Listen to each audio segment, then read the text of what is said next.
함께 만드는 언론 미디어 협동조합 여기는 국민TV 함께 만드는 언론 미디어 협동조합 여기는 국민TV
시사를 맛있게 요리해 드립니다. 김성수 최유한의 맛있는 수다 시즌 2. 예. 요즘에 몸이 가벼워지시더니 아주 아니 몸이 가볍다기보다 가볍다고 생각하는 거예요. 긍정적으로. 예. 앞으로 긍정적으로. 박근혜 정권 물러날 것이다 생각하는 거예요. 예. 야권 정권을 교체할 수 있다 생각하는 거예요. 그렇게 될까? 긍정적으로. 그렇게 될까? 우리 저 김성수 평론가 손 예. 나올 거다. 예. 아, 그건 당연한 거지. 하세요. 그 긍정적인 게 아니라 그건 당연한 거야. 어때요, 그렇지만 지금? 야권이 지금 이 모양 이 꼴로 가가지고 정권 교체 하겠어? 진짜? 할 거야. 제발 뭐라고 하지 마. 자, 손 하여튼, 어떠냐니까. 괜찮아요? 뭐 사실 경과가 굉장히 좋다고 합니다. 저는. 그래요? 예. 뼈가 아주 잘 붙고 있다고요. 잘 붙고 있어요. 예. 아주 40대의 뼈 같지 않다고. 와, 그래요. 20대의 뼈 같답니다. 철이 덜 들었다는 소리구나. 그렇죠. 예. 자, 오늘은 사실 연말 특집입니다. 예. 이제 2016년이 며칠 안 남았습니다. 진짜 며칠 안 남았어. 근데 왜 이렇게 빨리 왜 갔니? 이렇게 빠르다고? 어. 나는 왜 이렇게 2015년이 긴지 아주 미쳐버리겠어요. 왜? 어? 왜? 저는 2015년이 아주 너무 끔찍해요. 끔찍해서 긴 거 말고. 예. 진짜 너무 바빴잖아요. 너 바쁘잖아요. 아니, 그러니까 몸만 바쁘지. 이건 사람을 막 불안하게 하고 시간을 없게 만들어. 왜냐하면 불안감이 결과적으로 영혼을 잠식하거든. 그래가지고 뭔가를 하지 않으면 안 될 것 같은 거예요. 명언 나왔다. 어. 불안감이 영혼을 잠식한다. 그거 있어. 이미 남들이 쓴 말이야. 나 뭐 김성수 명언이야. 평론가가 참나, 진짜. 이야기한 줄 알고 깜짝 놀랐네. 불안감이 불안은 영혼을 잠식한다. 불안이 영혼을 잠식하는 사회는 예. 잘못된 사회입니다. 그렇습니다. 그런데 이 2015년 저 개인적으로는 예. 교통사고로 시작을 했잖아요. 맞다. 교통사고로 시작을 연초에. 해놓고 연초에 그래놓고선 연말은 팔이 부러져. 이렇게 마무리하는 이런 끔찍한 2015년 정말 다시는 기억하고 싶지 않은, 다시는 돌아보고 싶지 않은 그런 2015년이 아닌가 하는 생각들이 좀 듭니다. 돌아오지 않고요. 네. 한 번 간 시간은 돌아오지 않습니다. 네. 근데 저는 어떻게 생각하냐면은 올 2015년이 또 라디오 재벌이 된 그런 한 해이기 때문에 되게 웃긴다. 예. 저는 정말 바빴어요. 그러니까요. 연초부터 지금까지 실속 없이 계속 바쁜데 그나마 찾아주시는 분들이 많아가지고 그러니까요. 정말 열심히 방송하고 있습니다. 라디오 재벌에 옆에서 이제 계속 라디오 재벌에 올라선 이런 소감에 대해서 한 말씀. 아니 진짜 하루에 라디오만 4-5번 하니까 네. 막 정신이 하나도 없지만 네. 그럼에도 불구하고 이 척박한 언론 환경에서 요만한 물방울로 탁 떨어져서 뭔가 영향을 끼칠 수 있다. 여기에 대해서는 우리 국민TV 조합원, 저 조합원이에요. 저 조합원 가입했어요. 조합원 여러분과 그리고 시청자 여러분께 감사드립니다. 예, 그런데 이제 얼마 전에 또 TV 하나 잘리셨다고. 아니 근데 그런 예. 걸로 치면은 예. 당신은 안 잘렸어? 나는 라디오 잘렸어. 아, 라디오 잘렸어? 진짜. 아, 자. 그놈의 KBS 라디오 정말. 그럼에도 불구하고 예. 우리 이 국민 TV에서 마수다를 통해서 저희는 진실된 언론이 무엇인가 내년에도 보여드리겠다. 아, 살아남으면. 그래가지고요. 세상의 최유한 평론가가 마수다가 전하는 국내 10대 뉴스의 1위에다가 마수다 탄생을 올릴. 아니, 어떻게 그게 10대 뉴스에 들어가, 1위에. 아이고, 참말로. 예, 그렇습니다. 어쨌든, 이런. 그래가지고 제가 급히 그 10대 뉴스 순위를 갖다 좀 바꿨습니다. 예. 아, 자, 그러면 올해 이 연말 그 한 해를 정리하면서 예. 국내에서 10대 뉴스 나름대로 우리가 뽑아봤고 예. 또 국제적인 10대 뉴스도 한번 예. 이렇게 뽑아봤잖아요. 10위서부터 한번 이렇게 쭉 한번 찾아 올라갔으면 좋겠어요. 아 근데 자, 이게 예. 사실은 제가 이렇게 그 중요한 것들이라고 해서 뽑았지 예. 무엇이 10등이고 무엇이 1등이다 이게 규정된 건 아니거든요. 아, 그러면 순위 없이 네, 순위 없이 생각나는 대로 생각나는 대로 예, 그러면 제일 먼저 정리한 생각나는 거 예. 그게 뭘까요? 어느 것부터? 무조건 국내부터 국내부터. 제일 먼저 생각나는 거. 메르스 사태 짜잔. 그렇죠. 예, 그렇습니다. 메르스는 진짜 야, 끔찍한 재앙이었죠. 난 사실 옛날에 뭐 사스도 있었고 뭐 여러 가지 전염병도 있었잖아요. 네. 그런데 이번 메르스처럼 사람을 공포에 떨게 한 건 처음이었어요, 진짜로. 왜 그랬냐? 예. 정부가 우왕좌왕했으니까. 정부가 우왕좌왕했으니까. 그러니까 우리가 믿고 어디 갈 데가 없었다니까? 맞아요. 아니, 뭐 안심하라 이래놓고서는 보건복지부장 나와가지고 네. 이랬는데 그야말로 그 옆에서 뻥뻥 감염됐다는 터지고. 사람이 터져. 어. 또 뭐 여기까지 이렇게 조치했으니까 이제 더 이상 확산 안 할 거다. 근데 옆에 병원, 뒤에 병원 알고 봤더니 어떤 사람은 보균자인 상태에서 엄청나게 또 돌아다녔어. 이런 그치. 일들이 막 벌어지니까 막 공포스럽지 않을 수가 없잖아요. 저 같은 경우는 특히나 삼성의료원과 같이 가까운 데 산단 말이에요. 그래서 삼성의료원에 이 메르스가 딱 퍼질 때 장례식장에 갔었단 말이야, 진짜. 저도 거기 갔었잖아요. 그렇잖아요. 네. 메르스 터질 때 장례식장 갔었거든요. 근데 사실은 삼성의료원에 계시는 그 대다수 의료진들은요, 헌신적으로 일을 했어요. 정말 목숨 걸고. 제가 아는 게 우리 처제가 의료진 아니, 일하고 그런데 있거든. 문제는 내가 알아. 삼성의료원의 경영진은 그렇지 경영진은 않았어요. 그렇지 않았어. 왜 그랬겠어? 이윤 때문이지. 당연하죠. 이윤 때문이지. 그러니까 이번 사태를 통해서 우리가 정말 절실하게 느꼈던 거는 공공병상 반드시 있어야 되겠다 그러는데 올해 또 새로 내년 예산 짰잖아. 네. 거기에 공공병상 확충 예산이 있습니까? 없습니다. 이게 그 진주의료원이 이제 그 폐업이 되면서 예. 이게 병상이 공공의료가 그나마 더 줄어들었잖아요. 얼마나 중요한 건지 우리가 다 알고 있는 상황에서 줄어들었어요. 예. 이게 다 영리병원으로 가는 수순 아니냐. 굉장히 불안해집니다. 그러니까 공공병상 확충 예산을 없고 최초의 영리병원은 허락이 됐죠. 아마 그렇게 제주도에. 됐을 거예요. 예, 제주도 맞다. 제주도에 허락이 제주도에. 됐습니다. 예, 예. 세상이 어떻게 돌아가는지 참 여러분들 진짜 어떻게 보면은 있잖아요. 정부의 말만 들으면 굉장히 세상이 좋게 바뀔 것 같아요. 너무 좋아. 근데 실제로 조금만 들여다보면은 지금 우리한테 사방에서 칼을 겨누고 있는, 특히 서민들한테 칼을 겨누고 있는 그런 모습들이 보인단 말이에요. 여러분들 퀴즈 하나 낼게요. 네. 메르스 사태 언제 공식적으로 종료된지 아십니까? 24일, 4일, 12월 24일 0시로 0시, 종료됐어요. 맞아요. 그럼 1년 내내 메르스 사태 일단 있었다는 거야, 우리가. 그럼 그렇지. 자, 어쨌든 지금 환자가 86명, 세계 2위죠. 예, 특히 그리고 그 사망이 38명. 38명 돌아가신 분들에 대해서는 심심한 조의의 말씀을 드립니다. 이게 굉장히 타격이 큰 게 외국에서 다 알려져가지고 관광객이 안 들어왔어. 그렇죠. 그 영향이 계속 이제 사실은 진행되고 있어요. 경제 성장률도 타격이 되고. 그래서 어쨌든 제일 먼저 생각나는 것이 메르스 사태였다라는 거를 경제 전해드립니다. 성장률 2%를 까먹었죠? 그러니까 경제 성장 2%를 만들었던 가장 핵심적인 요인이 메르스 사태였는데 예. 이걸 가지고 또 천재지변처럼 얘기하더라 정부가.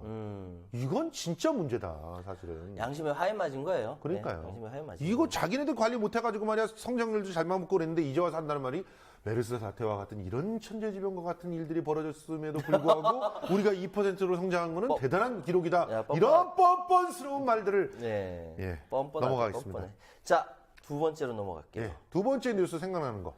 성완종 파문! 짜잔! 예. 아니, 나는 진짜 웃긴 게 뭐냐면은, 자살한 사람이 나 거짓말 한다는 건 난 생각 못 하거든요, 진짜. 예, 그렇죠. 아주 상식적으로 있잖아요. 자살한 사람이 왜 거짓말을 해? 근데 분명히 그 쪽지에 김기춘 10만 달러, 허태열 7억, 홍준표 1억. 아, 홍준표 좀 자존심 상하겠다. 1억. 부산시장 2억, 홍문종 2억, 유정복 3억, 이병기, 이완구 이렇게 써놨어요. 예. 근데 아무것도 없는 일이 됐어.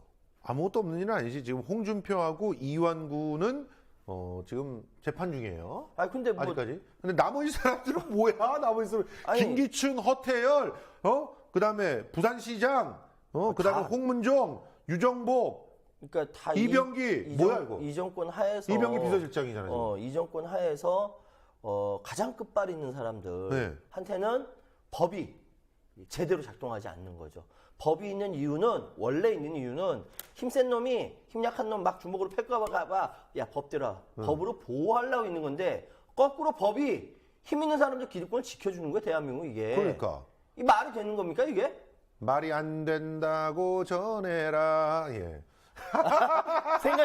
생각해왔지. 아니요. 예. 예. 이 정도는 기본이죠. 야 이거 진짜 성환주 파문 그때 생각하면은 예. 완전 코미디야 진짜. 이런 코미디가 예. 대명천지에. 글쎄 말이야. 그러니까 참 우리나라 법 보면은 어떤 면에서는 굉장히 눈치를 너무 잘 본다. 이게 저울을 잘 이렇게 달아야 되는데 네. 눈치를 잘 보더라. 얼마 전에 또 그 한일 그 청구권 협상 관련해 가지고 예. 헌재에 또 올라갔던 거 헌재 있잖아. 올라갔던 헌재가 싹 눈치 보더니 이건 우리가 다룰 일이 아니에요.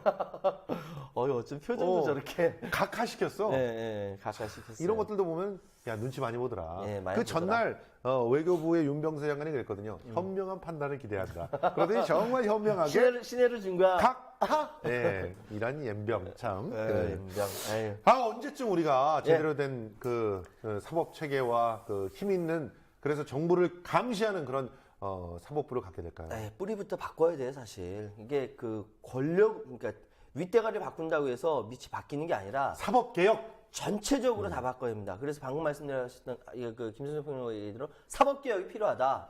근데 일단 급한 대로 권력부터 교체하자. 그러니까 검찰부터 기소권을 좀 내려놔야 될 것 같아요. 맞아요. 사실 경찰과 검찰이 기소독점주의는 이건 말이 안 되는 거야. 양쪽이 좀 이렇게 견제하고. 서로 견제하면서 기소를 할 수 있게끔 하고 그리고 더불어서 그 예전에 그 노무현 대통령께서 그 주장하셨던 공수처. 공수처. 고위공직자 비리수사처. 요걸 통해서 또 검찰 스크를 견찰이 되려고 하는 스크를 감시하고 그래서 정치검찰 스크를 그냥 아예 그냥 그래 버려야 예. 제대로 되지 않을까 생각을 합니다. 자, 그다음에 세 번째 키워드 한번 살펴볼까요? 역사 교과서 국정화 사태. 짜잔. 참 이건 말을 하기가 굉장히 피곤해. 나는 배 아파. 이런 거 얘기하니까. 왜 또 배가 아파? 아니, 난 너무 충격받았거든, 사실. 옛날부터 이 얘기 나올 때부터 충격받았어. 몸이 좀 안 좋으니까 배부터 아프네, 진짜. 제 생각에는 이렇게 된 거는 아마 온 우주가 박근혜를 도와줘서 이렇게 된 거 아닌가. 뭐 우주가 도와주는 기운은 있는 것 같아요. 네. 아직까지도 탄핵 안 돼가는 거 보면은 참 희한한 일입니다. 아니, 어떻게 이런 발상을 할 수가 있지? 아니, 우리 시청자 여러분 이해되세요? 어떻게 이런 발상을 할 수가 있어요? 아니 뭐 우리 60대 이상의 시청자들 중에서는 국정교과서가 좋다고 아니 뭐 신학대학교 신학학과 교수도 그랬잖아. 국정화가 좋다고. 김아무개? 나는 진짜 이런 분들 국정교과서라고 하는 것은 나라가 교과서를 찍어서 생산한다는 얘기입니다. 나라가 상품을 생산한다는 거예요. 그렇게 생산하는 것은 솔직히 말해서 담배 같은 거는 이해할 수가 있겠어. 이거 참 굉장히 해악을 끼치는 거고 이걸 아무 데서나 하면은 마약처럼 중독이 되는 거니까 이거는 그 정부가 관리해서 만들어낼 수가 있다고 쳐. 철도. 그렇지. 이건 계속 손해볼 수밖에 없는 거 아니야. 공공성을 띄어야 되는 온갖 재화들 같은 경우는 그런 거는 이제 그 국정화. 국영화 이런 식으로 해야 돼. 그런데 교과서는 정부가 돈 내서 학자들 연구시키는 거 아니잖아요. 예? 아니 기본적으로 학자들이 연구를 하면 자기들이 연구한 것들을 서로가 서로 검증하게끔 하고 그 검증된 것들을 고스란히 교과서에 담을 수 있게끔 그런 투명한 그런 과정만 정부가 잘 관리 감독하면 되는 거지. 그렇지. 아니 왜 나서서 그 교과서를 쓰겠다고 하냐고. 그리고 그 교과서를 쓰는 사람 봤더니 무슨 상업 교사가 막 쓰고 하냐. 참나 진짜. 아 진짜 아니 전문적으로 뭐 명망성 있는 사람 데려다 한다면 할 수가 없으니까 그런 거지 지금. 하여튼 역사 교과서를 국정화 이렇게 만약 뭐 결정 나서 진행된다 하더라 진행되고 있죠. 나온다 하더라도 이거 다 뒤집어집니다. 왜? 이거 자체가 잘못된 역사이기 때문에 그렇죠. 그런데요, 진짜 우리가 간과해서는 안 될 것은 이러면서 그냥 공중에 날려버린 돈이 얼마야 도대체? 그걸로 급식 문제 해결하지 그게 어디냐? 아유 진짜. 뭐 누리과정은 쓰레기. 에이, 무슨 누리과정 예산을 갖다 막 배치하지 않고 이런 것들 보면 물론 누리과정 예산이 뭐 3천 서울시만 해도 한 어린이집만 해도 3,700억 되죠. 그래서 뭐 이 국정교과서 만드는 그 돈에 비하면 근데 솔직히 말해서 직접 만드는 돈뿐만이 아니라 여러 가지 사회적 비용을 따지면은 그게 수천억이에요, 수천억. 당연하지. 예? 하여튼 이 역사 교과서 국정화 사태는 지금도 진행되고 있는 2015년의 뜨거운 뉴스입니다. 우리 재앙입니다, 재앙. 우리 시청자 여러분께서 끝까지 여기에 대해서 잘 지켜봐야 된다라고 말씀드리겠습니다. 자, 뭐 길게 얘기를 안 하는 것은 너무 어이가 없어서. 너무 어이가 없어서. 예, 얘기 또 많이 했고 우리가. 예, 그리고 네 번째 그러니까 네 번째 뉴스, 10대 뉴스 중에 네 번째 뉴스 한번 살펴볼까요? 역사 속에 사라져간 사람들 짜잔. 그러니까 세대 교체라고 해야 돼? 이거 뭐라고 해야 돼? 아니야. 그냥 그래도 물러나는 거지. 이렇게 장강의 도도한 물이 이렇게 흘러가면 갈수록 안물은 물러갈 수밖에 없는 거예요. 근데 이제 몇 가지 이야기할 것이 있죠. 사실 이만섭 그 전 국회의장이 그러니까 얼마 전에 돌아가셨는데 참 뭐랄까 다변적인 평가를 할 수 있는 사람이에요. 네. 그런데 문제는 뭐냐면 이만석 기자일 때 아주 젊었을 때 기자일 때 이랬대요. 그러니까 우리 시청자 여러분들 잘 아시라고 말씀드렸는데 자유당이 막 날치기 하니까 그거를 보고 있었던 젊은 이만석 기자가 속에 막 부글부글 끓어가지고 뒤에서 기자석에서요 벌떡 일어나가지고 야 이 자유당 도둑놈들아 이렇게 외쳤대요. 그러니까 그때 사회를 보고 있던 국회의장이 이만석 기자 조용을 하세요. 이것이 국회 속기록에 들어갔다고. 그대로 남아 있습니다. 심지어는 또 뭐 개표 당시에 표가 사라지는 그런 모습을 봤을 때 네. 뭐 달려 들어가지고 그 또다시. 투표함을 갖다 끌어안고 끌어안고. 있던 그런 일도 있었다고 하고 실제로 이제 이만섭 의장은 여러 가지 공과가 있겠지만 공과가 있죠. 예. 의회주의자라고 하는 건 확실한 것 같아요. 네, 확실한 것 같아요. 사실 국회 내에서 정확하게 자기 역할들을 하려고 노력을 했고 그리고 정부를 특히나 행정부를 감시하는데 의회의 역할이 있다는 것을 명확하게 했던 분이 이분 아닌가. 방망이를 3번 이렇게 땅땅땅 칠 때 한 번 칠 때는 여당, 한 번 칠 때는 야당, 그리고 한 번 칠 때는 국민을 보면서 방망이를 치겠다라고 이야기를 남겼죠. 국회의장 높은 직급이 높죠. 국회의장이. 국가 원수급이에요. 그렇죠. 근데 감히 대통령이 전화해가지고 법안 통과해 주세요 이렇게 그렇게 얘기하면 안 되는 급이 그런 안 되잖아. 급이죠 사실은. 저는 그렇게 생각하고 있었거든요. 사이다인데 맞짱인데 사실은. 그러니까 사실 삼권 분립된 나라에서 삼권 분립된 나라에서 그 의회가 있고 네. 행정부가 있고 사법부가 있는데 네. 이 세 군데 가운데서 서로 견제하라고 이렇게 그럼. 국민이 만들어준 건데 한쪽에서 다른 쪽에다가 딱 전화해가지고 마치 그 전에는 뭐라 그랬어? 명령하지. 예. 민정수석을 보냈어. 그렇지. 이거는 무슨 말도 안 돼. 방자 보내가지고 통과시켜라 쳐내라 이거야 완전히. 그래서 그래서 전화해가지고 뭐라고 얘기하는 거 보면서 야 진짜 핵 노답이다. 핵 노답. 이런 생각이 들었어요. 사실은 네. 참 기본이 안 돼 있는 그런 정권이다라는 생각밖에 안 드는 그런 그리고 상황입니다. 또 한 사람 더 기억할 만한 사람은 YS. 우리가 이제 방송까지 했는데 김영삼 전 대통령이죠. 김영삼 전 대통령에 대해서는 제가 지금 오늘자로 글을 이제 3편을 써놓은 게 있는데 조만간에 공개가 될 겁니다. 명확하게 얘기해서 역사적인 인물이에요. 맞습니다. 역사적인 인물은 맞는데 문제는 YS가 민주화 투쟁을 한 이유가 뭐냐. 과연 왜 민주화 투쟁을 했느냐에 대해서 여러분께 말씀을 드렸죠.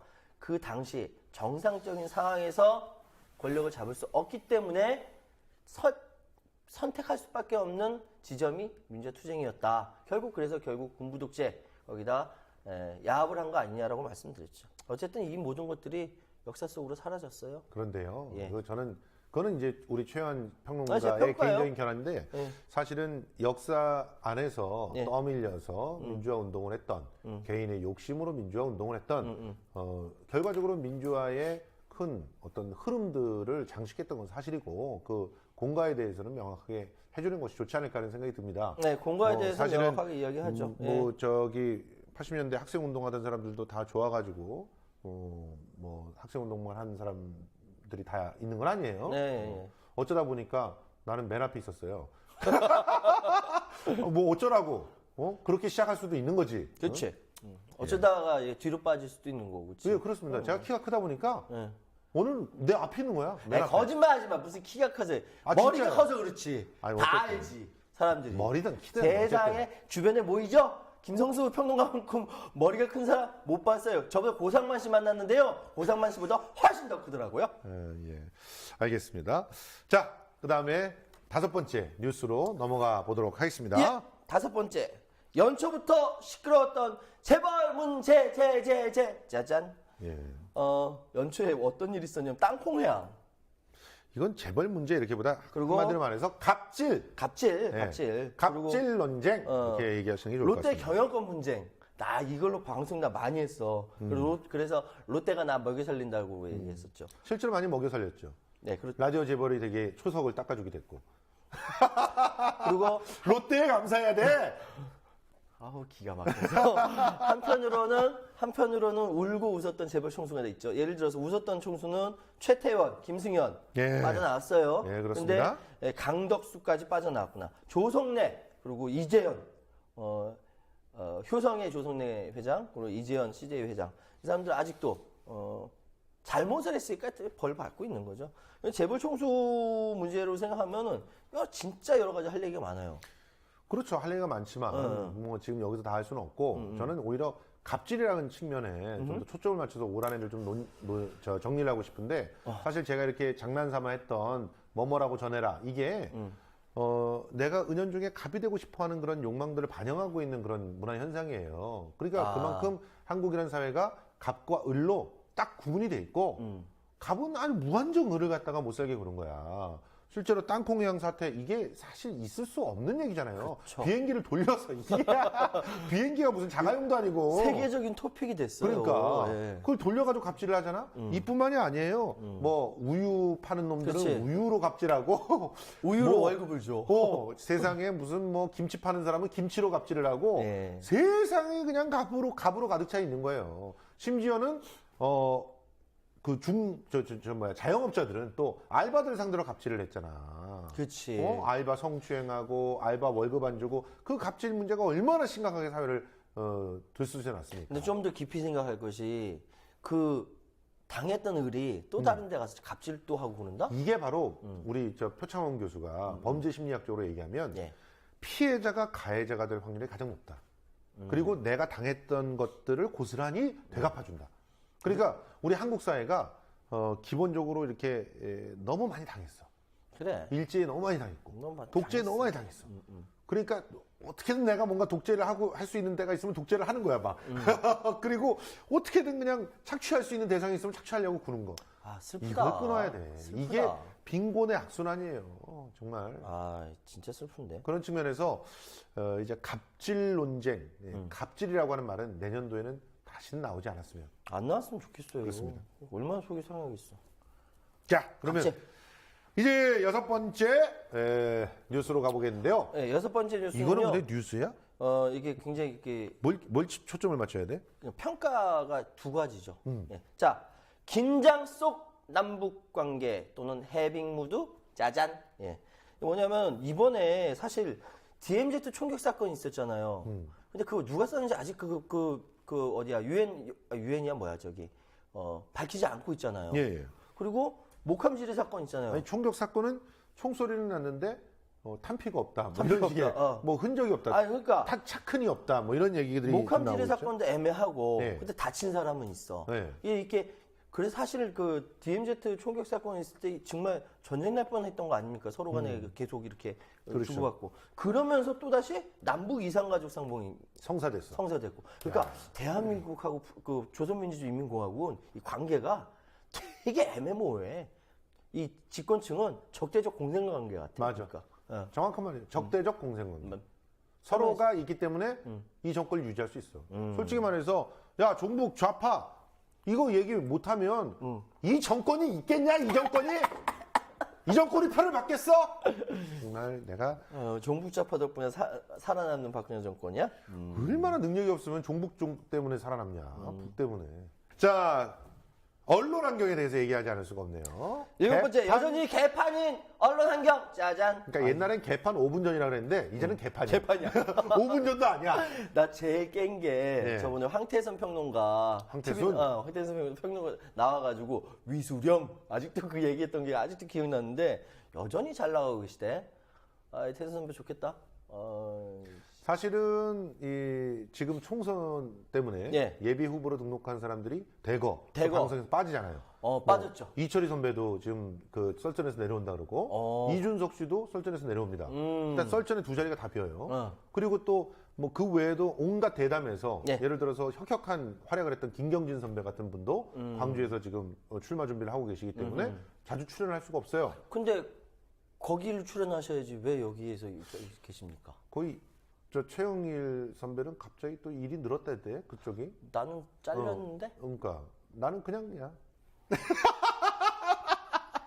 예, 이런 상황이에요. 종편은 결과적으로. 개판이에요. 하여튼. 네. 근데 한 가지 이거는 짚고 넘어가자.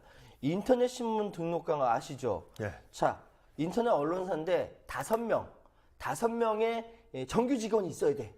그래야 이것이 바로 이렇게 인터넷 신문으로 인정받을 수가 있어요. 나머지는 다 폐간이야. 이게 그러니까 1인 미디어에 대해서는 인정을 안 해줘요.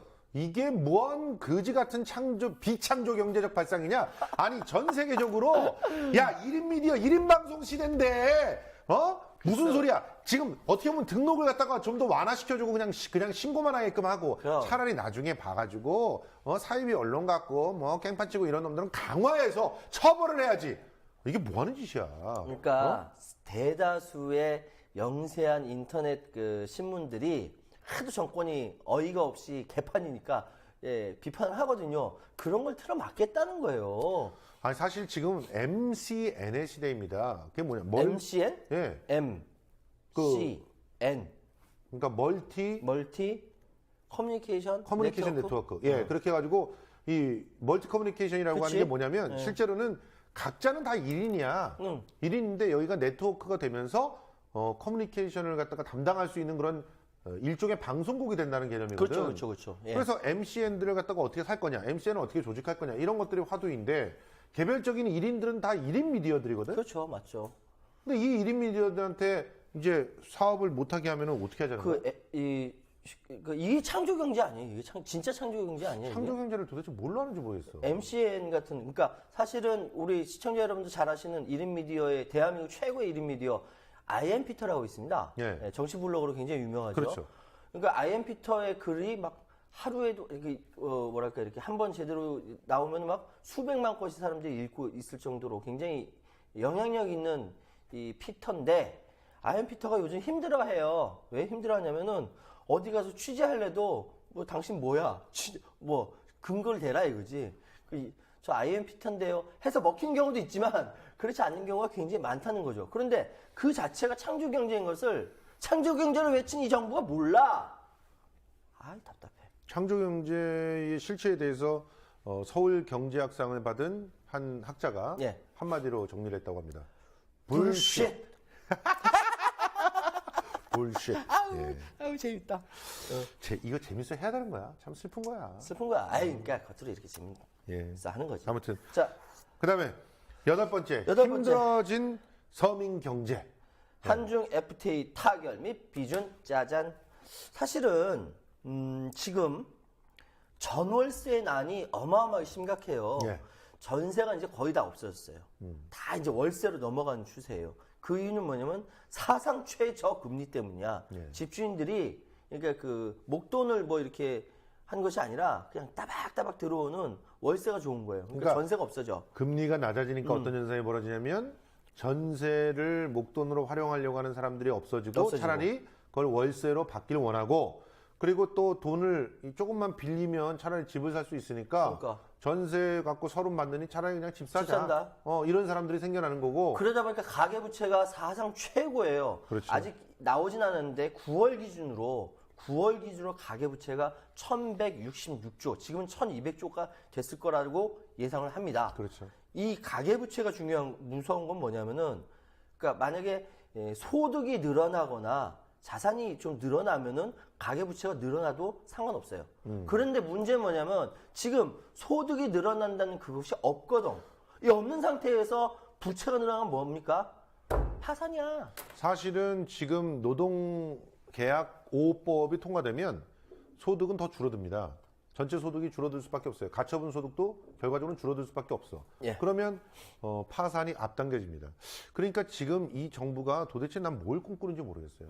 이거 파산을 갖다가 서민들 파산시키고 나서 다음 정부로 넘겨주고 또 5년 동안 열심히 그냥 다음 삽질하고 정부가 나서? 삽질해서 열심히 이렇게 좀 제대로 다시 먹게 솥을 잘 이렇게 씻어가지고 거기다 밥을 지어놓으면 또 홀랑 먹으려고 그러나 봐. 야, 창조적이다, 사고방식이. 굉장히 창조적이야. 진짜 미워 죽겠어 진짜. 도대체 왜 이러는지 모르겠어요. 그래서 지금 사실은 네. 이런 그 가계부채라든지 그래서 최저금리로 인한 이제 영향력도 있고요. 그러면서 가장 힘든 건 뭐냐면은 이 사회적 약자들이 계속 끊임없이 그런 약자들이 피해가 양상이 된다는 거죠. 그렇죠. 그러니까 예를 들어서 저번 송파구의 새 모녀 사건이라든지, 그렇죠. 그리고 또 아주 뭐 말로 이렇게 하기 뭐하는 끔찍한 범죄들. 저는 이제 서초동의 모자 살인 사건인데 이것도 굉장히 주목할 만한 사인이라고 생각이 되는 것이 이제 중산층들도 희망을 잃어버린 거예요. 붕괴된다는 거죠. 중산층들이 희망을 잃어서 한 번 나락으로 떨어지잖아? 일어나지 그러면 못해요. 다시 일어나지 못하니까 차라리 이대로 계속 떨어지느니 죽는 게 낫다. 이런 생각을 하는 거야. 그러니까 이런 사회가 지금 얼마 전에 또 OECD의 우리 노동 환경과 관련돼 있는 통계들이 쭉 나온 적이 있잖아요. 정말 참혹한 상태예요. 세계에서 가장 일을 많이 하고 그러면서 평균적으로 받는 그런 임금들이 계속 줄어들고 있고 거기다가 남녀 간의 임금 격차가 가장 높고 그리고 빈부 격차도 미국 이래로 제일 심한 그런 상황이고 이런 끔찍한 상황들이 벌어지고 있는데 도대체 정부는 뭐 하고 있는 거죠? 그래서 제가 사실은 지금 이거에서 제가 좀 애매하긴 하지만 좀 넣은 게 한중 FTA 타결과 비전을 이야기했습니다. 근데 이거는 사실 양면성이 있어요. 근데 제가 한쪽 면만 먼저 말씀드리자면은 이번에 백남기 농민 어르신께서 물대포 맞아가지고 지금 사경을 헤매시고 있는데 이분의 소망이 아주 간단해요. 예전에 쌀값 21만 원으로 해주겠다는 그 약속 지켜라예요. 떨어졌지 않습니까? 17만 원 떨어졌거든요. 그러니까 농민으로서는 그것이 아주 유일한 소망인데 거기에 대고 물대포를 쏜 거예요. 예. 이게 상식적으로 얘기하면은 말이 안 되거든요. 그렇죠. 그런데 이제 이런 현상이 어디서 나타나냐면 한중 FTA로부터 타격을 받는 그러니까 우리나라의 농민들 내지 농업을 지구로 갖고 계신 분들이 타격을 받는데 여기에 대한 충분한 보호가 있어야 된다라는 것과 함께 이건 또다시 기회가 될 수가 있어요. 다른 측면을 봐서는 중국 내의 내수 산업을 한국이 이렇게 진출하는 부분도 있거든요. 분명히 있어요. 그래서 이 두 가지가 좀 균형을 맞춰야 되는데 어쨌든 이 정권은 좀 약자들에 대한 것에 대한 신경을 쓰는 것보다 재벌들이 가지고 가는 것을 더 많이 신경 쓰니까. 그러니까 중국 내에서 이게 내수 산업을 속상한 갖다 거야. 공략하는 거는 재벌들이야. 그렇죠. 재벌들이 공략할 수 있게는 굉장히 토대를 잘 깔아주면서 실제로 그 수입에 의해서 타격을 받게 되는 그 서민들에 대해서는 보호 조치를 제대로 하지 않는다는 거. 물론 뭐 대문짝만하게 현수막 써 있는 거 보면 마치 엄청난 돈을 미리 확보해 놓고 그걸로 보호를 해줄 것 같지만 실제로 그 기금들을 타먹는 사람들은 일부에 또 불과할 것이다. 그쵸. 그러니까 정말 절망적인 그런 농민 대다수에게 돌아가는 그런 혜택은 아니라는 점. 이게 참 안타깝습니다. 그래서 이제 사실은 중국이 지금 한국에 대해서 계속적으로 M&A, 그러니까 기업 사냥을 하고 있거든요. 그렇죠. 근데 그 이유가 뭐냐면 블룸버그 지수라는 게 있습니다. 블룸버그라는 통신사에 내세운 여러 가지 사회적인 조건이라든지 기술 여기 혁신이라든지 이런 거 봤을 때 대한민국이 1등이었거든요. 그렇죠. 1등이라서 미국인이 일본이 다 제치고 1등 했기 때문에 중국은 지리적으로 이점이 있으니까 먼저 잡아먹어야 할 것이 한국 기업이다 해서 엄청나게 돈을 쓰고 있어요, 지금 실제로. 내년도 이 추세는 계속 갈 거라고 얘기하는데 이런 것들에 대해서 좀 지혜롭게 좀 방어해야 할 부분이 있다. 이게 명확하게 말씀드리겠습니다. 그런데 우리는 서류까지 조작해서 쌍용과 같은 견실한 기업을 네. 중국한테 홀랑 줬다가 뭐 완전히 껍질만 남기고 다시 또 도로 받는 그런 희한한 일들을 갖다 막 자행했었죠. 그러니까 여기다 안 넣었는데요. 쌍용차가 이렇게 그 노사 타결이 이제 그저께 있지 있었죠. 않습니까? 정말 참 스물- 감동적인 뭐 예. 상황이었어요. 그 사이에 이렇게 타결을 하기 위해서 24분이 돌아가셨어요. 맞아요. 아니 근데 사실 쌍용차 거기 가서 우리 합창단이랑 같이 가서 노래도 하고 위로도 해드리고 했는데 사회적인 약자에 대해서 대한민국이 어떻게 대하는가가 예. 정말 그 나라의 국격, 품격을 얘기해 주는 것 같습니다. 예. 자, 9번째 뉴스. 안철수 탈당과 야권 분열 짜잔. 예. 야 총선 어떡할 거야? 어떡하지? 지금 현재 보면 근데 안철수의 탈당은 잘했다는 평가들이 많아요. 오히려. 그러니까 이거를 이제 새정치민주연합 쪽에서는 아우 세작 잘 나갔다 이런 사람들이 있고 그리고 또 이렇게 세작이라고 얘기하니까 그러니까 왜 나가지. 그런 식으로 얘기를 하지? 자, 그래서 좀 여기서 집중적으로 이렇게 생각하는 사람은 어떻게 얘기하냐면은 차라리 안철수와 그러니까 이쪽 소위 여기서 기존에 있었던 중도 보수. 그러니까 친문. 친문. 난 친문 없다고 생각해. 돌아가시는데 뭐 친문이야, 친문이지. 친문 쪽 성향과 지지 세력하고 예.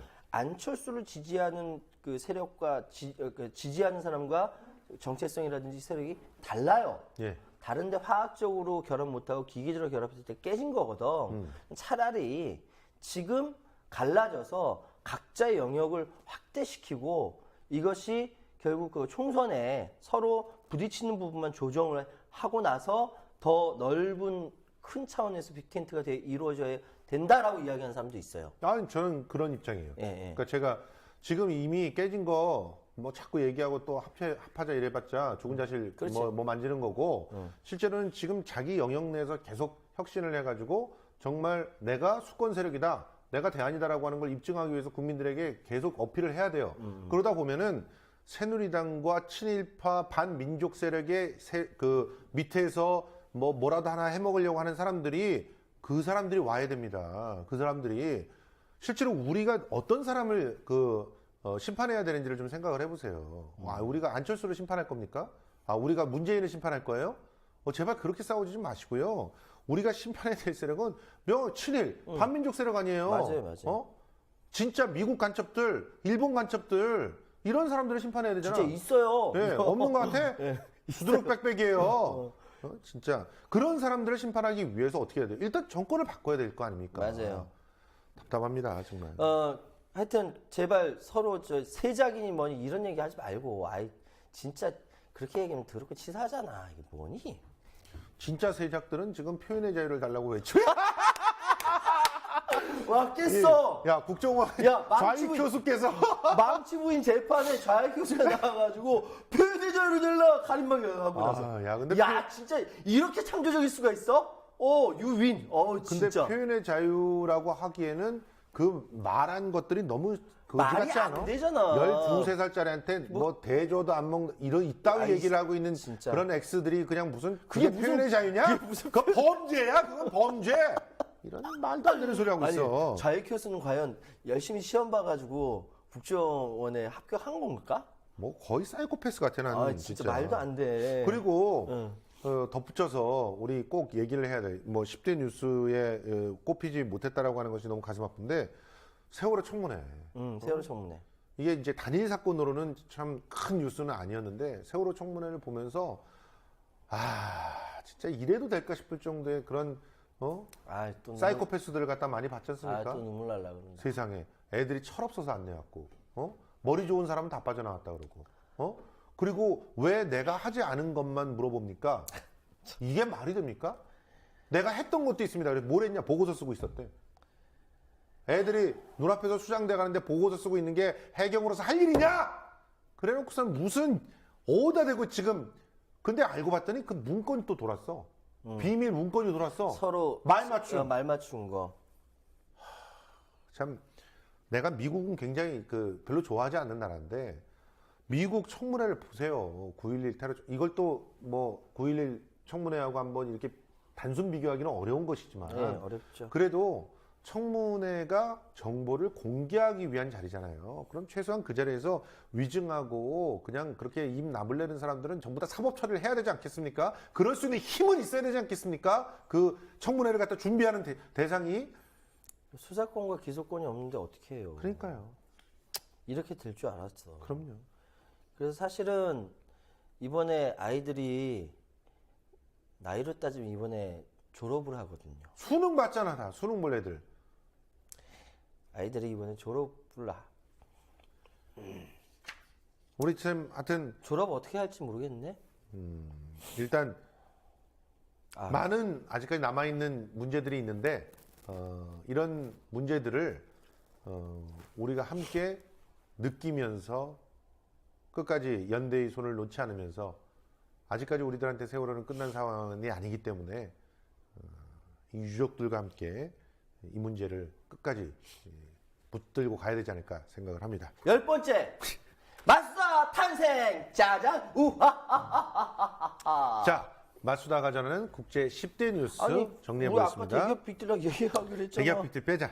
아, 이거 뭐 됐어. 빅딜을 하든 말든. 아, 근데 이거는 국제 뉴스는 총체적으로 보셔야 되거든요. 그렇죠. 이게 왜냐면 같이 참 희한하게 같이 연결이 돼 있어요. 이게 그러니까 그냥 말씀드릴게요. 자, 지금 전 세계에서 가장 문제가 되는 세 가지 문제가 있어요. 세 가지 그렇죠. 문제. 세 가지. 첫 번째 미국의 금리 인상, 두 번째 중국 경기 둔화, 세 번째 국제 유가 하락. 이게 근데 다 맞물린 얘기야. 맞물린 얘기야. 한국한테 긍정적인 얘기가 아니야 이게. 자, 일단 예. 미국에서 금리를 인상하니까 달러가 정말 강력한 자산으로 등장하죠. 그렇죠. 달러가 강력한 자산으로 등장하니까 전부 미국 달러를 사려고 돈이 몰리죠. 돈이 몰리죠. 그러니까 유가가 더 하락을 해요. 더 하락을 하죠. 왜냐하면 달러가 좀 약하고 그럴 때는 유가 같은 경우를 갖다 조금 더 이렇게 올리고 뭐 이런 것들이 가능했었는데 뭐 국제 유가 선물에 뭐 이런 거 투자도 하지 않고 예, 예. 뭐 이래요. 달러로 그러니까 가는 거죠. 달러로 아예 가버려. 예. 그러니까 유가가 더 하락이 돼. 그래서 오페크가 계산을 잘못했던 게 이런 거죠. 사실 오페크 같은 경우는 열심히 유가를 하락시켜서 미국의 셰일가스를 갖다 날리고 죽이려고 그랬지. 러시아의 그 채굴도 좀 날려버리려고 했었는데 러시아는 타격을 좀 받았지만 미국은 미국 버텨. 같은 경우는 돈이 오히려 있으니까. 달러로 이렇게 버티고 방어한 있는 거지. 회사가 한두 개 죽을 수는 있을 것 같아요. 셰일가스 회사가. 그렇지만 몇몇 회사는 몇몇 회사는 죽을 수 죽었고. 있지만 예. 미국 전체는 오히려 굉장히 지금 유가 하락으로 혜택을 보고 있는 그런 상황들이 좀 만들어지고 있고. 오페크가 지금까지 제가 기억하는 55년 동안 정말 그 이전에 있었던 뭐랄까 이 서구의 770주라고 있었어요. 그렇죠. 서구의 그 뭐랄까 유가를 막 좌지우지하던 거기를 싹 죽이고 오페크가 이번에 이렇게 딱 55년 동안 지금 도야청청 해왔는데 이제 오페크의 힘이 약화됐어요. 무너지고 있는 거야. 그렇죠. 왜냐면 내부 의견도 이제 맞지 않고요.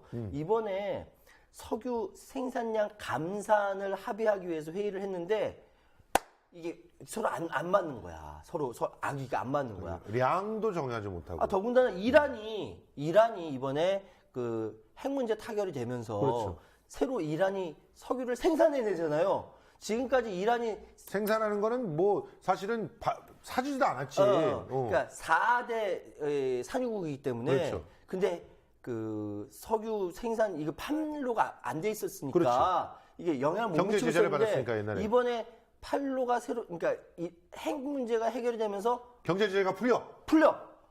왕창 또 이걸 생산해내는 거야. 열심히 팔아야지. 그러면 이게 지금 그러니까 뭐 두바이 34달러, 5달러, 6달러 이러거든. 이게 쭉 떨어져 20달러까지 떨어진다는 거예요. 지금 현재 34달러 정도 될 네, 거예요. 34달러. 그런데 세 군데다. 20달러까지 떨어지게 되면은 정말 오페크도 지금 오페크 못 버티죠. 버티기가 사우디아라비아라는 그 어마어마한 나라에서 예? 예. 거기서 국채를 발행한대요. 그러니까 말이 안 평생 되거든. 빚이 없던 나라. 빚이 없는 나라인데. 뭐 돈이 좀 필요하면 야 좀 더 뽑아라. 뽑으라고 전해라 요거였는데 이제는 그게 안 먹히는 상황이 돼가지고 그것 때문에 건설 경기가 둔화되기 시작해요. 그렇죠. 그 그렇죠. 건설 경기가 둔화되는 걸 우리나라가 또 직격탄을 맞아요. 타격받는 거지. 근데 지금 더구나 또 이제 금리 인상과 연결시키면은 지금 가장 이렇게 타격을 받는 나라가 세 군데가 있어요. 신흥국이죠, 신흥국들. 신흥국이 브라질이 그렇고 그렇죠. 터키가 그렇고 남아공이 그래요. 맞아요. 그런데 이런 데서 타격을 받으면 어디가 또 이렇게 거기가 불안하면 어디가 좀 우리가 수출 거기 많이 사줬거든. 예? 그 영향이 있고 두 번째로 중국이 작년 말부터 신창타이 한자로 쓰면 신상태 새로운 뉴노멀이라고 해요. 예, 이거를 이제 고속 성장을 막 하다가 10%, 15% 성장하다가 꺾였어요. 어디까지 꺾였냐면 6%대. 6.9%로 꺾였어요. 중국 시장의 경기가 둔화가 되면은 우리나라는 굶어 죽어요. 왜? 우리나라의 우리나라 제품을 제일 가장 많이 수입하는 나라가 중국이거든. 그렇죠. 그러니까 우리나라 중국으로부터 벗어날 수가 없어요, 사실은. 근데 중국이 돈이 없어요. 주식시장 지난 6월달에 확 붕괴되고 난리가 났죠. 그러다 보니까 이 금리 인상과 중국 경기 둔화, 국제 유가 하락이 맞물리면서 세계 보세요. 경제가 난리야, 난리. 지금 제일 좋은 건 미국밖에 없어. 미국밖에 없어. 왜냐면 미국은 지금 주식 시장도 엄청 화랑이고, 응. 그 또 달러를 갖다 살려고 하는 그런 환 시장에서도 아주 우위를 점하고 그럼 있고. 다 강달러인데. 그러니까 전부 중국에다 투자할 사람들도 미국 가서. 미국까지 그럼. 그러니까 중국은 더더욱 돈이 빠져나가. 그럼 돈이 빠져나가고. 그래 이런 일들이 벌어질 수밖에 없는 게 그래서 사실은 정말 미국이 세계의 경찰이라고 자처한다면 적절한 연착륙을 할 수 있는 그럼. 그런 조치들을 해야 돼요. 그래서 그런 부분을 보면서 사실은 금리 인상을 최대한 뒤로 밀었던 것도 사실이지만 사실이지. 근데 지금 현재의 상황을 보면 우려할 만한 그런 모습들이 좀 보이고 있다. 그리고 또 이제 쉽게 얘기해서 미국과 중국이 패권 다툼. 그렇죠. 경쟁하고 있거든. 패권 다툼을 하고 있기 때문에 세계 평화에 결코 도움이 안 됩니다, 이거. 그래서 좀 패권 다툼에서 어떻게 보면 선빵을 갖다 미국이 좀 날린 거예요. 날린 지금. 거지, 그럼. 뻥 날리면서 야 까불어. 아 근데 더 웃긴 중국이 거는 지금 근데 진짜 맷집이 좀 좋아. 그래도. 좋아, 진짜. 견디고 있는 게 다행이야. 근데 중국과 미국이 둘이서 빵빵 터지면요 전 세계에서 가장 곤란한 입장을 가진 나라가 있어요. 한국이죠. 한국이에요. 왜? 경제는 완전히 중국에 끌려가고 있고, 근데 안보라든지 정치라든지 이거는 완전 미국에 끌려가 있고, 중간에 새우등으로 터지는 게 한국이야. 아, 나 심지어 진짜 미치겠어. 우리는 전시 작전권도 없습니다. 아이, 세상에. 그러니 세상에 이거 어떡하라는 거야. 경제는 중국에 발목 잡혀 있어. 네. 안보는 미국에 발목 잡혀 있어. 음. 이 상황에서 똥침 놓고 있는 건 일본이야. 그치? 그럼 우리 야, 표현 죽인다. 뭐야? 김성수록. 예. 일본이 똥심 놓는다, 이거. 진짜. 아, 근데 자. 여기서 한 가지 더 이제 짚고 넘어갈 국제 뉴스는 IS 테러입니다. 그렇죠. IS 테러예요. 저는 항상 불안했던 게 뭐냐면 IS가 테러를 파리에서 이렇게 벌였는데 한국, 서울에서 그 짓을 벌이지 말라는 법 없습니다. 다음번 나라로서 적극 검토되고 있는 게 바로 서울입니다. 한국이고. 그래서 IS는 공공연하게 얘기했어요. 다음번은 뉴욕에서도 벌일 거고 또 한국에서도 할 것이다. 이렇게 얘기를 했다고요. 근데 이런 상태인데 테러는요. 우리는 지금 테러 방지법이 있어야 된다고 테러 방지법이 없으니까 IS가 테러가 만만한 나라로 한국을 보고 있다고 웃기지 그거 마세요. 아니거든요. 테러 관련한 회의나 하세요. 회의나. 아니 이번 대통령 들어가가지고 테러 관련한 안보 회의를 갖다가 안 했잖아. 법에 미리 다 시행령으로 이런 걸로 다 만들어 놓고 있는 건데. 우리나라가 이렇게 관련된 건요. 우리가 미국 꽁무니를 쫓아다니기 때문에 그렇습니다. 그쵸. 제발 좀 정신 좀 차리십시오. 그게 무슨 테러 방지법이 없어서 그렇게 무식한 소리가 없어요. 어쨌든 테러는 근데 전쟁으로 잡겠다. 마치 옛날에 아버지 부시가 있었던 그때처럼 전쟁으로 잡겠다가 아닙니다. 테러는 그렇게 잡을 수 있는 게 아니에요. 이건 구조적인 문제이기 때문에 그래요. 그래서 IS에 대해서는 좀 더 깊이 고민을 해야겠다라는 생각이 듭니다. 또 뭐 하실 말씀 있으세요? 뭐 그냥 이 원리주의자들이 문제잖아요. 뭐 근데 기독교 원리주의자들도 문제더라. 맞아. 예, 불교 원리주의자들도 문제더라. 모든 종교는 원리주의자 되면 다 문제더라. 제발 원리주의자들 세금부터 내라. 이런 얘기 좀 하고 싶습니다. 2018년부터 세금이 내게 돼 있는데 다 빠져나갈 거야 또. 될까요? 글쎄요. 뭐 일반 빠져나갈 수 있는 구멍이 많이 있어요. 사실. 다른 월급쟁이들에 비해서 월급쟁이들에 뭐 3분의 1 이하로 뭐 세율이 낮다 그러더라고요. 진짜.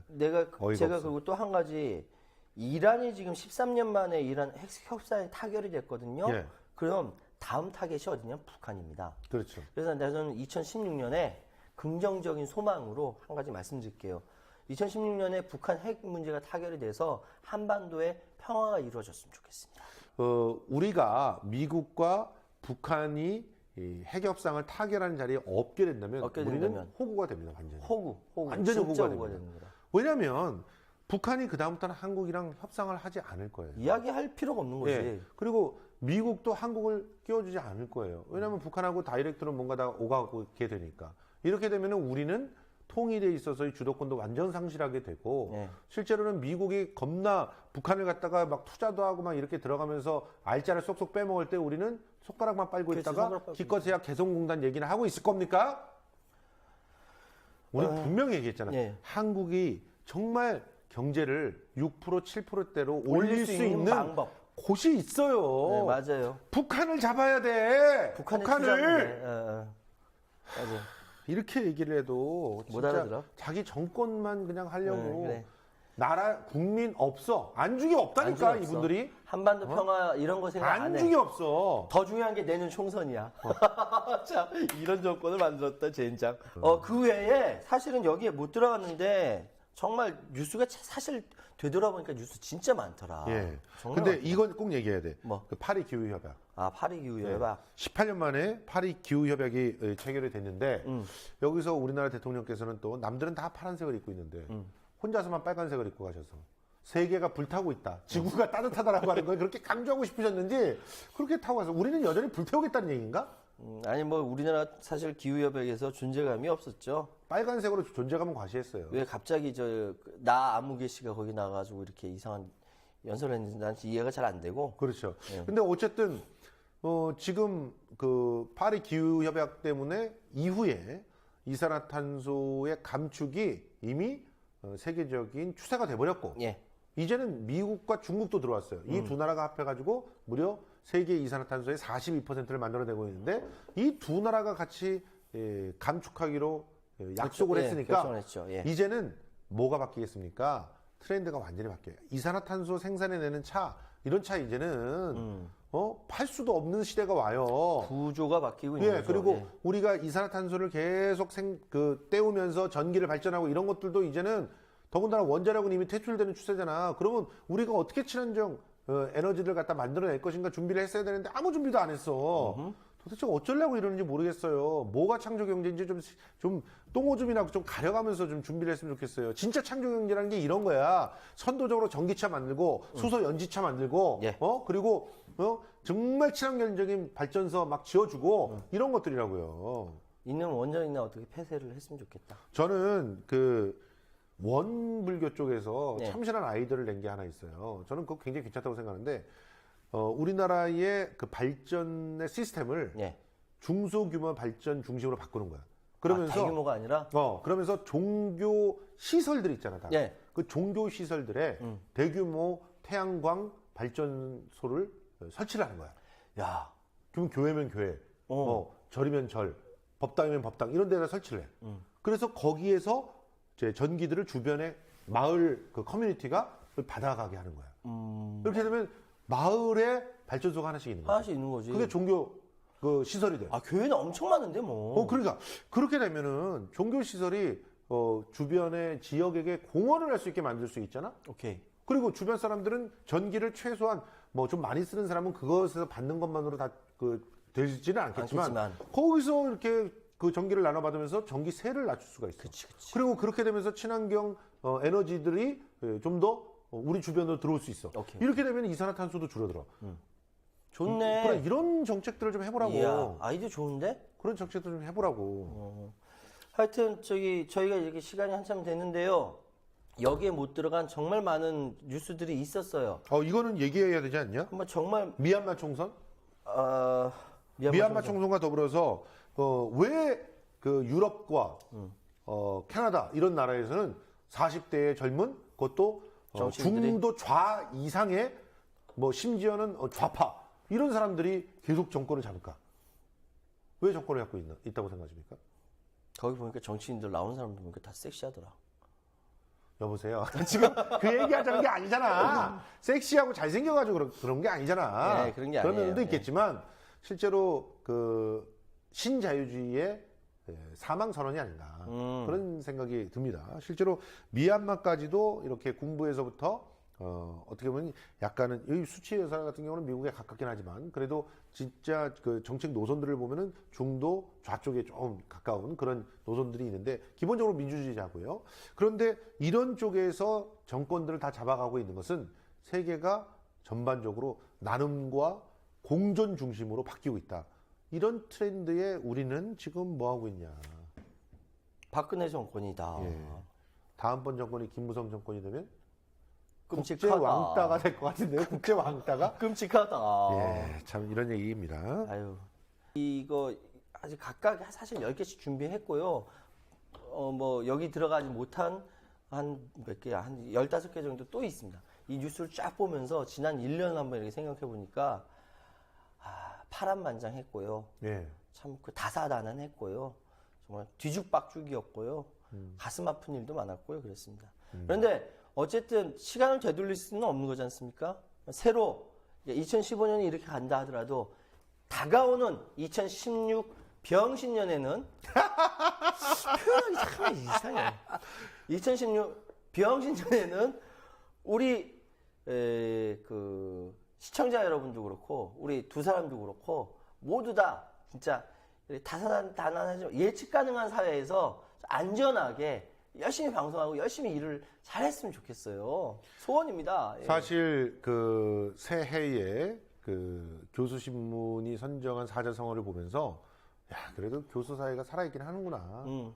비록 표지가리로 막 수많은 사람들이 잡혀가고 그러지만 그래도 살아있긴 하는구나 이런 생각을 했어요. 혼용무도라고 하는 말을 혼용무도. 썼죠. 예. 근데 혼용이 용. 다 이제 어떤 임금을 말하는지 아시죠? 예. 지도자를 비판하는 리더, 거예요. 리더. 리더에 예. 대한 비판이에요. 예.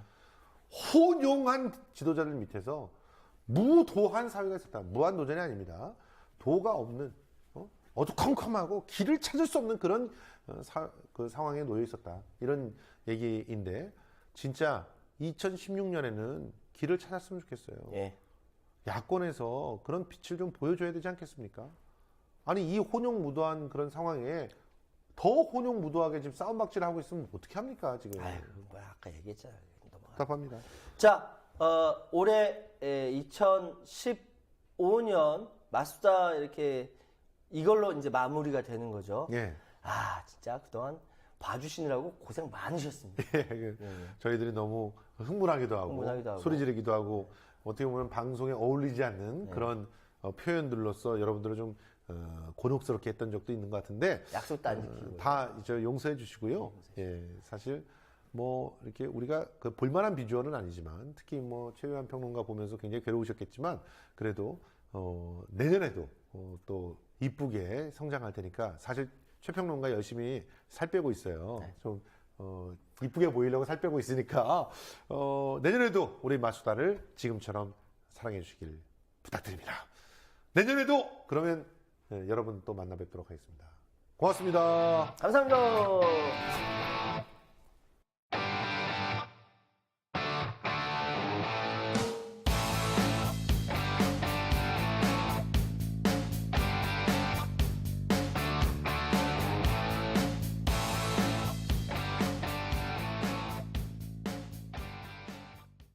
신선한 원두, 향긋한 커피가 있는 여기는 미디어 협동조합 국민카페 오네어. 국민 모두 함께하는 공간, 국민TV 그리고 국민카페. 달콤한 커피에 사랑과 정성을 듬뿍 담아드립니다. 향기로운 커피가 있는 곳, 자유롭게 책도 볼 수 있고 사람 향기도 느낄 수 있는 넓은 문화공간. 생생한 라이브 공연, 그리고 도심 속 작은 미술관까지. 낭만 있고 여유를 즐길 수 있는 쉼터, 나눔과 사랑이 넘치는 카페, 국민 카페 온에어.